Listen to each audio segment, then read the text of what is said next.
Goedemiddag. Hoe vervelend vond je dat je vorige week niet mocht meedoen met Aston Villa tegen Club Brugge? Het was je eerste officiële wedstrijd geweest in België en dan mag je niet meedoen. Ja, vind ik wel saai, maar is de beslissing van de coach, die moet ik gewoon respecteren. Want je werd wel toegejuicht hè, door de supporters van Club Brugge, in tegenstelling tot Ja, Yuri goeie welkom Tielemans man. Ik was wel verrast man. Dus ja, dank je. Toen je ging opwarmen na de wedstrijd, selfies, je raakte nauwelijks in de kleedkamer. Dan is het toch spijtig dat je niet kan meedoen. Ja, zeker. Elke speler wil op het veld staan, dus dat vind ik wel normaal.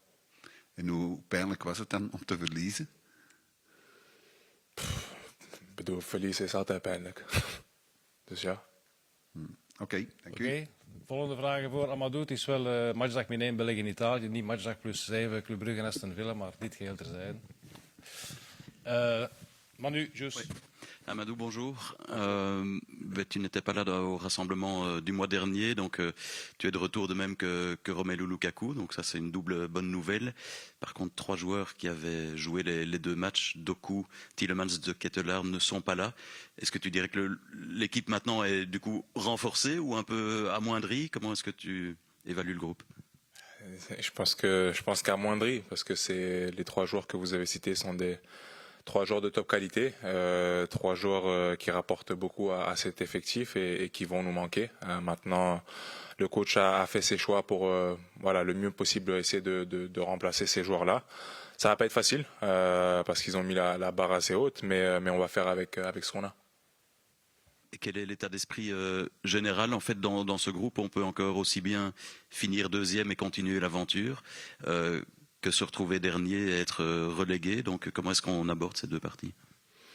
Comme on aborde toutes les rencontres, c'est-à-dire aller sur le terrain, essayer de faire le maximum pour aller chercher le maximum possible et voilà, jouer match après match. Je pense que ça sert à rien de aujourd'hui faire des calculs parce qu'il doit se passer énormément de choses pour arriver à cet objectif-là justement, mais ça passera qu'au match par match. Ok. François Nicolas, DAZN. Bonjour Amadou. Hier en conférence de presse, on demandait à Danilo Kebakio, qui était un petit peu les leaders du groupe, à part Romelu, c'est ton nom qui est ressorti. Ça fait quoi d'être considéré par le reste de ses coéquipiers comme étant un des leaders, même si c'est des joueurs qui sont plus âgés que toi? Ça fait plaisir parce que voilà, c'est toujours bien d'avoir entre guillemets que vos pairs aient ce jugement-là sur vous. Moi, c'est quelque chose qui me fait plaisir. Maintenant, je prends mon rôle de leader à cœur, dans le sens où j'essaie d'aider un maximum les jeunes qui viennent d'arriver. On en a énormément. Limite, je suis un des anciens, entre guillemets. C'est vrai que c'est une position un peu différente de d'habitude, mais voilà, c'est rien de surnaturel pour moi. Justement, il y a quelques jeunes qui ont rejoint le groupe, des jeunes joueurs qui jouent même en Belgique. Comment est-ce que tu juges un petit peu l'évolution de garçons comme Matheus Metz, Sardella aussi, qui vient de rejoindre l'équipe ici? C'est bien, c'est tout à l'honneur du football belge et de la D1 belge. Je pense que pour vous, les médias, c'est toujours très intéressant de voir autant de joueurs de Pro League dans notre effectif. Voilà, comme je l'ai dit, c'est positif pour le football belge et on peut en être très satisfait. Oké, Frank de Keizer, het laatste nieuws. Dag Amadou. Je sprak daar net al over het leiderschap en maken persconferenties daar ook deel van uit. Je zat voor Frankrijk, je was ook de enige die na Frankrijk in de mixzone de media te woord stond. Hè?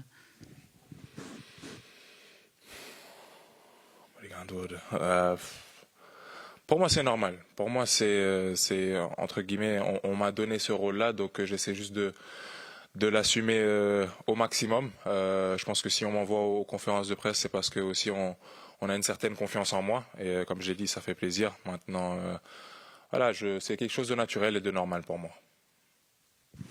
Et t'aimes ça aussi ou c'est quelque chose que t'aimes? Tu aimes ça? J'ai rien contre. J'ai rien contre. C'est pas que j'aime ça ou que j'aime pas. J'ai rien contre. Donc voilà, faut bien que quelqu'un le fasse. Donc voilà. Wouter de Smet, Sportza. Est-ce que le coach attend quelque chose d'autre de toi maintenant que Kevin Danilo et Tielemans sont pas là?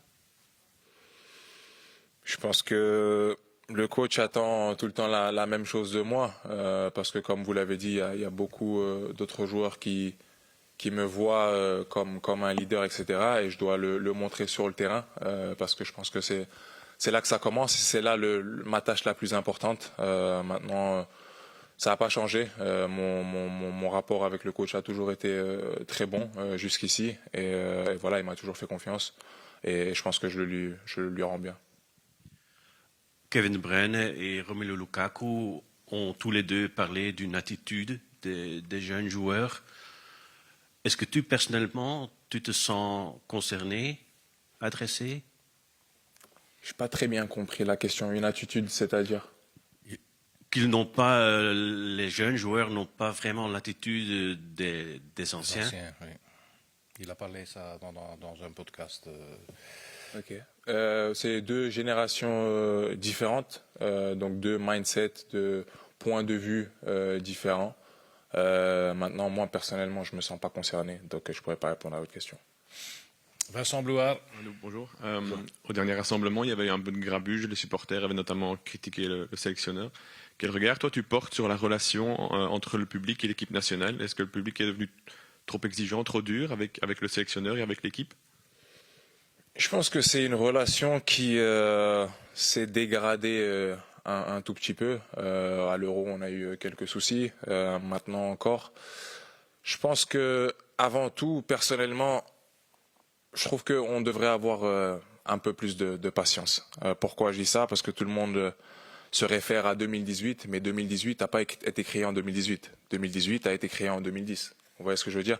Donc cette génération-là qui vient de passer a mis du temps à devenir la génération, the golden generation, comme vous l'appelez. Donc je pense que faut être un peu plus indulgent avec nous et nous laisser le temps de grandir, d'apprendre tout simplement, parce que c'est pas un groupe très expérimenté.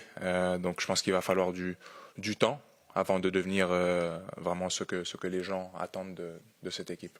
Suivre la génération dorée, ça peut être une étiquette lourde à porter, aussi une succession difficile pour les plus jeunes? Je trouve que ça ne devrait pas l'être. Ça ne devrait pas l'être. On ne devrait même pas être comparé, je trouve, parce que c'est une époque différente, comme je l'ai dit. Des joueurs différents qui ont eu aussi du mal au début, dur au début. Donc voilà, il faut nous laisser le temps de prendre nos marques, tout simplement. Parmi les petits nouveaux, il y a Samuel Mbangula. Qu'est-ce que tu peux nous dire sur son comportement, son caractère dans le groupe, et qu'est-ce qu'il peut apporter sur le terrain aussi?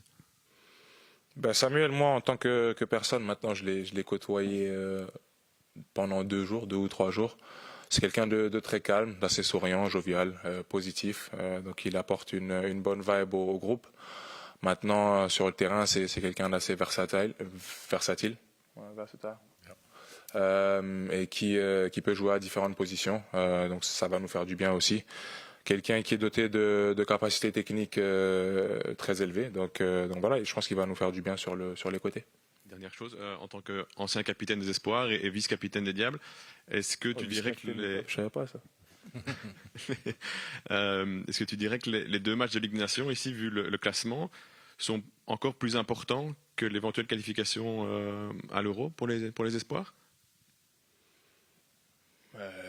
C'est une bonne question. Je m'attendais pas à ça. Maintenant, je pense pas qu'il est plus important que l'autre, mais je pense que les Diables ont quand même toujours priorité sur les U21. Donc c'est tout ce que je peux dire à ce sujet-là. Merci. Guillaume Raats. Bonjour Amadou. Bonjour. Ton discours, en demandant un peu de patience pour ce groupe, c'est quand même un discours assez différent de ce qu'on avait entendu de la part de plusieurs joueurs, dont toi, avant l'Euro. Est-ce que le discours a un peu changé dans le groupe parce que l'Euro s'est pas bien passé? Le discours a toujours été le même. Aujourd'hui, on fait avec ce qu'on a. Comme il a dit, on a 3 joueurs blessés qui, pour moi, auraient été titulaires s'ils auraient été là. Beaucoup de nouveaux, des gens qui n'ont jamais joué avec la sélection, des gens qui n'ont jamais joué à ce niveau-là, des gens qui ne connaissent pas ce que c'est de jouer dans de compétitions pareilles. Donc je pense qu'il faut être réaliste. Mais demander du temps, je l'ai fait depuis le début, parce que je savais que ça allait arriver, et qu'on allait arriver devant un mur et que tout le monde allait être impatient. Donc depuis le début, je le dis, il faut être ambitieux, mais il faut aussi nous accorder un peu de temps. Une question un peu plus personnelle, je crois que tu as déjà mis 3 buts cette saison avec Villa. Correct. Demain sera ta 20e cap. T'as pas encore marqué avec les Diables. C'est quelque chose qui est dans ta tête quand tu joues ou pas trop? C'est quelque chose qui est dans ma tête, oui et non, parce que je trouve qu'offensivement, je peux apporter beaucoup de choses. On l'a vu cette saison à Villa. Maintenant, le rôle est tout à fait différent ici, comparé à mon rôle en club. C'est pas quelque chose dont je fais une obsession, parce que c'est pas mon rôle premier. Mais voilà, ce serait bien d'ouvrir mon compteur ici en sélection. Merci. Koen van Uitvangen, het Nieuwsblad. Goedemorgen. Het feit dat je nu geduld vraagt, is natuurlijk door de selectie die er vandaag is. Hoe hoop je dat het publiek daar de komende wedstrijd op zal reageren natuurlijk? C'est une bonne question. Moi, je fais pas partie du public, entre guillemets. Je suis sur le terrain. Mais si j'ai un message à faire passer, c'est que nous, personnellement, dans ce groupe-ci, à chaque fois qu'on sort sur le terrain, on essaie de donner le maximum. D'aller jusqu'au bout de nos forces, de défendre ce maillot et ce drapeau qu'on porte sur le cœur de la meilleure façon possible. Et il devrait être derrière nous pour porter la Belgique vers les plus hauts sommets. Hoe belangrijk is het dat Romelu er dan toch bij is nadat hij de vorige keer er niet was? Wel belangrijk. Ik bedoel, Romelu is een fantastische speler. Hij heeft bijna alles gewonnen in zijn carrière. Heel veel ervaring. Dus hij brengt wel iets anders aan deze ploeg. En ik vind hem wel belangrijk, man. Merk je het aan het niveau van op de training dat er veel jongens zijn die nieuw zijn? Nee. Er zijn topjongens die bij topclubs spelen. Dus nee. Geen verschil. Dankjewel, Koen. Geen vragen meer voor Amadou. Plus de questions. Oké, merci beaucoup. Super. Merci à vous. Allez chez les